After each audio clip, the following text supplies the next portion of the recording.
நண்பர்களுக்கு வணக்கம். அனைவரும் நலமாக இருப்பீர்கள். நான் திருநெல்வேலி ஜோதிடர் எஸ் மணியன் பேசுகின்றேன். முதலில் எனது ஜோதிட குருமார்களை வணங்கிக் கொள்கின்றேன். இப்போது பாவக முறையில் பலன் காண்பது சிறப்பானதாகவும் சரியானதாகவும் இருக்கும் என்பதை உதாரண ஜாதக விளக்கத்துடன் பார்ப்போம். ஒரு தசை நடக்கும்போது அந்த கிரகம் லக்கணத்துக்கு எந்த ஆதிபத்தியம் பெற்று எந்த பாவகத்தில் என்ன ஸ்தான பலத்தில் எந்த நட்சத்திர சாரத்தில் அமர்ந்திருக்கிறது, நட்சத்திர சாரம் கொடுத்த கிரகம் எந்த ஆதிபத்தியத்திற்கு உடையது, அந்த கிரகத்தினுடைய பலம், தசாநாதனுக்கு வீடு கொடுத்தவன் எந்த ஆதிபத்தியத்துக்கு உடையவன், அந்த கிரகத்தினுடைய பலம், தசாநாதனுடன் சேர்ந்த கிரகம் தசாநாதனுக்கு நட்பா பகையா, அந்த கிரகம் எந்த ஆதிபத்தியத்துக்கு உரியது, அந்த கிரகத்தின் பலம் முதலியவற்றை பார்த்து ஜாதகருக்கு எந்த விதமான பலன்கள் நடைபெறுகின்றது என்பதை பார்க்கின்றோம். அதேபோல பாவக முறைப்படி ஒவ்வொரு பாவகத்திற்கும் அந்த தசாநாதன் என்ன பலன்களை தருகிறார் என்பதை மேற்சொன்ன விதிகளின்படி பார்த்தால் அந்த பாவகம் எப்படி இயங்கும் என்பதை அறிய முடியும். உதாரணமாக 9ஆம் பாவத்தை எடுத்துக்கொண்டால் தசை நடத்தும் கிரகம் 9ஆம் வீட்டிற்கு எந்த ஆதிபத்தியம், அதாவது 9ஆம் வீட்டிலிருந்து எண்ணி வந்தால் அந்த கிரகத்தின் வீடு எத்தனையாவது வீடாக வருகின்றது. தசை நடத்தும் கிரகம் 9ஆம் வீட்டிற்கு எந்த வீட்டிலிருந்து எத்தனையாவது வீட்டில் இருக்கிறது, தசாநாதனுக்கு நட்சத்திர சாரம் கொடுத்தவன் 9ஆம் வீட்டிற்கு எந்த ஆதிபத்திய உடையவன் என்பதை கொண்டு 9ஆம் இடத்து நிலையை அறியலாம். இந்த உதாரண ஜாதகமாக கொடுக்கப்பட்டுள்ள ஜாதகர் பிறந்த தேதி 11/12/1984 காலை 8:25 மணி அளவில் கோவில்பட்டி, இப்பொழுது தற்சமயம் தூத்துக்குடி மாவட்டம் கோவில்பட்டியில் பிறந்தவர். தனுசு லக்கணம். லக்கணத்தில் வியாழன் ஆட்சி பலத்துடன் திக்பலத்திலும் இருக்கின்றார். லக்கணத்திலேயே 7-10 கூடிய புதனும் திக்பலமாக இருக்கிறார். 2இல் 5-12 கூடிய செவ்வாய் உச்சம், 6-12 கூடிய சுக்கிரன் நட்பு நிலையில் இருக்கிறார். 6ஆம் இடத்தில் ராகுவிற்கு வீடு கொடுத்த சுக்கிரன் உச்ச செவ்வாயுடன் நட்பு நிலையில் இருக்கின்றார். 8 கூடிய சந்திரன் 7இல் பௌர்ணமிக்கு அடுத்த 2வது நாளில் நல்ல ஒளித்திரளுடன் வியாழன் புதன் போன்ற சுபக்கிரகங்களின் பார்வையில் பலமாக உள்ளார். அடுத்ததாக சனி லக்கணத்திற்கு 11இல் உச்சம் பெற்று விழி கொடுத்த சுக்கிரன் சனி வீட்டில் இருக்க 2-11ஆம் இடங்களுக்குரியவர்கள் பரிவர்த்தனை அமைப்பில் இருக்கின்றார்கள். அடுத்து 12இல் சூரியன் நட்பு வீட்டில் இருக்கிறார். 12இல் கேதுவும் இருக்கிறார். கேதுவுக்கும் சூரியனுக்கும் வீடு கொடுத்த செவ்வாய் உச்சநிலையில் இருக்கிறார். ஆக அனைத்து கிரகங்களும் வலுப்பெற்றிருக்கும் நிலையில் மேலோட்டமாக பார்த்தால் ஜாதகர் நன்றாக தொழில் செய்து பணம் சம்பாதித்து வீடு வாகனம் வசதி வாய்ப்புகளுடன் பண வசதி படைத்தவராக இருப்பார் என்றுதான் தோன்றும். ஆனால் உண்மையில் அப்படி இல்லை. ஜாதகர் தினசரி சம்பளத்திற்கு வேலைக்கு என்று சம்பாதித்து குடிப்பழக்கத்திற்கு ஆளானதால் பெருந்தொகையை செலவழித்துவிட்டு குடும்பத்திற்கு கொஞ்சமாகத்தான் பணம் கொடுக்கிறார். அப்படி இருக்கும்போது சொந்த வீடு வாகனம் வாங்க முடியுமா? பணம் சேர்த்து பணக்காரராக முடியுமா? முடியாது.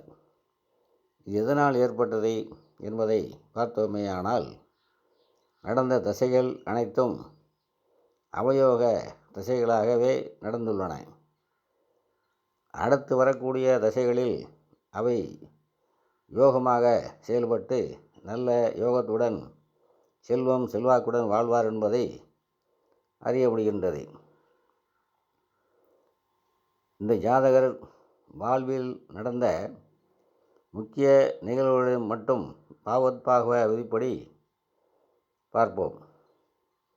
முதலில் நடந்த திசை, அதாவது ஜாதகர் பிறந்த நேரத்தில் வியாழ திசை சுக்கிரபுத்தி 1 வயது 1 மாதம் 24 நாள் வரை நடந்துள்ளது. தனுசு லக்கணத்திற்கு 9 கூடிய சூரியனும் 9 கூடிய சூரியனும் தந்தை காரகனும் ஆவார். அவர் லக்கணத்திற்கு 12இல் மறைவு ஸ்தானத்தில் அவருக்கு ஆகாத கேதுவுடன் இணைந்திருக்கிறார். வியாழ தசையானது ஜாதகருக்கு 1-4 கூடியவராகி லக்கணத்தில் ஆட்சி பற்றி இருக்கிறபடியால் ஜாதகர் திடகாத்திரமான உடல்வாகு, பேச்சில் தெளிவு, மற்றவர்களுக்கு உதவும் குணம் உடையவராக இருக்கின்றார். வியாழ திசை ஜாதகருக்கும் தாயாருக்கும் கெடுதல் செய்கிற அமைப்பில் இல்லை. ஏனென்றால் 4 கூடியவன் தன் வீட்டுக்கு 10இல் ஆட்சி பலத்தில் இருக்கின்றாள். தாய்காரகன் சந்திரன் வியாழன் புதன் பார்வையில் லக்கணத்திற்கு 7இல் சுபத்துவமாக உள்ளார். அதனால் ஜாதகருக்கும் தாயாருக்கும் எந்த பாதிப்பும் இல்லை. புத்திநாதன் சுக்கிரன் 6 கூடியவன் ஆனபடியால் சின்ன சின்ன நோய்கள் வந்து போயின. ஆனால் 9ஆம் இடமாகிய சிம்மத்திற்கு வியாழன் 5-8 கூடியவராகிறார். முழு சுவராகிய வியாழன் 8 கூடியவர் ஆவதால் தனது ஆதிபத்திய கெட்ட பலனை தந்தே தீருவார். சிம்மத்திற்கு 3-10 கூடிய சுக்கிரன் சாரத்தில் அமர்ந்து சிம்மத்தை பார்த்து கெடுக்கின்றார். அதேபோல புத்திநாதன் சுக்கிரன் சிம்மத்திற்கு 6இல் அமர்ந்து சிம்மத்திற்கு பாதகாதிபதியாகிய செவ்வாயுடன் சேர்ந்து இருக்கிறார். இதைவிட மேலாக ஸ்திர ராசிக்கு 3-8 கூடியவர்கள் மாரகாதிபதி ஆவார்கள் என்பதால் வியாழ திசை சுக்கிரபுத்தி நடந்த 1 வயது 1 மாதத்திலேயே தந்தையை இழந்தார். குரு பார்க்க கோடி நன்மை என்று பொதுவாக சொன்னாலும் கெட்ட ஆதிபத்தியம் பெற்ற குரு தனது ஆதிபத்திய பலன்களை தருகிறார் என்பதற்கு இது ஒரு உதாரணம். நான் மேலும் சில ஜாதகங்களில் ரிஷபலக்கணத்திற்கு 8ஆம் இடத்து அதிபதி வியாழன் தசாபுத்திகளில் மாரகம் அல்லது மாரகத்துக்கு சமமான கண்டம் ஏற்படுவதை கவனித்திருக்கின்றேன். அதாவது ஆயுள்காரகன் சனி பலவீனமாக இருந்து லக்னாதிபதியும் பலவீனமாக இருந்தால் மாரகத்தை வியாழன் ஏற்படுத்துகின்றார். அடுத்ததாக 6.5 வயதுக்கு மேல் 19 வருடம் 25.5 வயது வரை சனி மகாதசை நடந்திருக்கின்றது.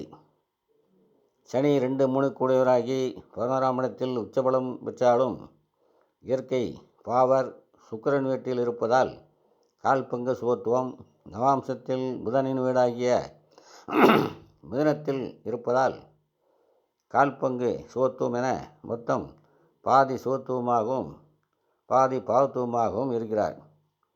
கல்விக்கு அதிபதி புதனை சனி 3ஆம் பார்வையால் பார்ப்பதாலும் அவரே 2 2ஆம் இடத்தில் செவ்வாய் 6 சுக்கிரன் இருப்பதால் அதிக அளவு கல்வி பயிலவில்லை.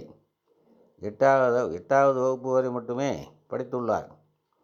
தாய் ஸ்தானத்திற்கு 8ஆம் இடத்தில் இருப்பதால் சனி திசையில் தாயாருக்கு உடல்நலக் குறைவுகள் ஏற்பட்டன. 6ஆம் இடத்து அதிபதி சுக்கிரன் 2ஆம் இடத்தில் செவ்வாயுடன் இருப்பதால் நெருப்பு சம்பந்தப்பட்ட உணவு தயாரிக்கும் தொழிலில் ஆர்வம் உண்டாகி அதை பயின்று இப்பொழுது பெரிய ஹோட்டல்களில் சீப் குக் என்று சொல்லப்படும் சமையல் மாஸ்டராக இருக்கின்றார். சனி திசையில் ராகு புத்தியிலேயே இவருக்கு குடிப்பழக்கம் உண்டாயிற்று. சம்பளம் கை நிறைய வாங்கினாலும் 12 செவ்வாய் 2இல் இருப்பதால் வீண் செலவு செய்தது போக மீதத்தையே வீட்டுக்கு கொடுப்பார். அடுத்ததாக 25 வயதுக்கு மேல் புதன் திசை நடக்கிறது. புதன் 7-10 கூடையராகி கேந்திராதிபத்திய தோஷம் உபயலக்கணங்களுக்கு 7 பாதகாதிபதி என்பதால் பாதகாதிபத்திய தோஷம் பெற்றவர். 8 சந்திரனின் பார்வையை பற்றி திசை நடத்துகிறார். இது லக்கணாதிபதியுடன் இணைந்திருப்பதால் அதிக அளவு பாதிப்பு இல்லை. ஜாதகருக்கு 30 வயதில் புதன் திசை சுக்கிர புத்தியில் திருமணம் நடந்தது.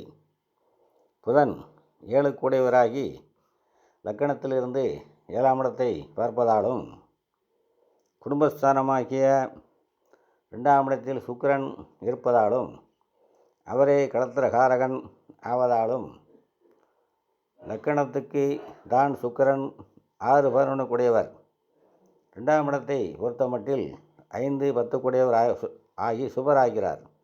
ஆகவே புதன் திசை சுக்கிர புத்தி சுயமாக சம்பாதிக்கக்கூடிய வேலை பார்க்கும் பெண் அமைந்தது. 8 7இல் இருந்ததாலும் 7 8இல் இருந்தாலும் மனைவியினால் வருமானம் உண்டு. அடுத்ததாக குழந்தைகளை பற்றி சொல்லி இப்பதிவை முடித்துக் கொள்கின்றேன். ஜோதிடத்தில் விளக்கம் கொடுக்க ஆரம்பித்தால் நிறைய கொடுத்து கொண்டே போகலாம். இருந்தாலும் சுருக்கமாக முடித்துக்கொள்வோம். 1/5/2015 புதன் திசை சுக்கிர புத்தியிலேயே ஒரு பெண் குழந்தை பிறந்தது.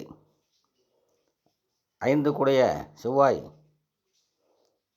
புத்திநாதன் சுக்கிரனுடன் இணைவில் இருப்பதாலும் தசநாதன் புதனுடன் இணைந்த வியாழன் 5ஆம் இடத்தை பார்ப்பதாலும் புதன் திசை சுக்கிர புத்தியில் புத்திரபாக்கியம் கிடைத்தது. அடுத்ததாக 6/10/2017 புதன் திசை சந்திர புத்தியில் ஆண் குழந்தை ஜனனம். புத்திர காரகனுடைய பார்வை பெற்ற, அதாவது வியாழனுடைய பார்வை பெற்ற கிரகமும் புத்திர பாக்கியத்தை கொடுக்கும் என்பது இதுவே சான்றானதாகும். அடுத்து புதன் திசை வியாழ புத்தியில் சொந்தமாக தொழில் ஆரம்பிக்கப் போகிறேன், செய்யலாமா என்று கேட்டார். புதன் 10 அதனால் தொழில் ஆரம்பிக்கும் எண்ணம் வந்துள்ளது. ஆனால் புதன் 8 8 சந்திரனின் பார்வையில் இருப்பதாலும் புதனுடன் சேர்ந்த வியாழன் தொழில்ஸ்தானாதிபதியாகிய 10ஆம் இடத்திற்கு, தொழில்ஸ்தானமாகிய 10ஆம் இடத்திற்கு பாதகாதிபதியாகி தசாநாதனுடன் சேர்ந்து புத்தி நடத்துவதால் இப்பொழுது வேண்டாம், நஷ்டம் வந்துவிடும், மேலும் கடைகளிலும் தள்ளிவிடும் என்று சொல்லியும் கேட்காமல் சொந்தமாக கடை வைத்து முதலீட்டையும் இழந்து கடனாளையும் ஆகிவிட்டார். விதி யாரை விட்டது? இதைத்தான் விதி வலியது என்பார்கள் போல. ஜோதிடர் சொன்னாலும் கேட்க மாட்டார்கள். வேறு யாரிடமாவது ஜாதகம் பார்த்திருப்பார். அந்த ஜோதிடர் பேசா செய்யலாம் அப்படின்னு சொல்லியிருப்பார். அதனாலேயும் சொந்தமாக கூட கடை ஆரம்பித்திருக்கலாம் என்று கூறி இத்துடன் இப்பதிவை நிறைவு செய்கின்றேன். எனது சேனலை சப்ஸ்கிரைப் செய்யாதவர்கள் சப்ஸ்கிரைப் செய்யுமாறும் லைக், கமெண்ட், ஷேர் செய்யுமாறும் அன்போடு கேட்டுக்கொள்கின்றேன். அனைவரும் நலமாக இருப்பீர்கள். வாழ்க வளமுடன்.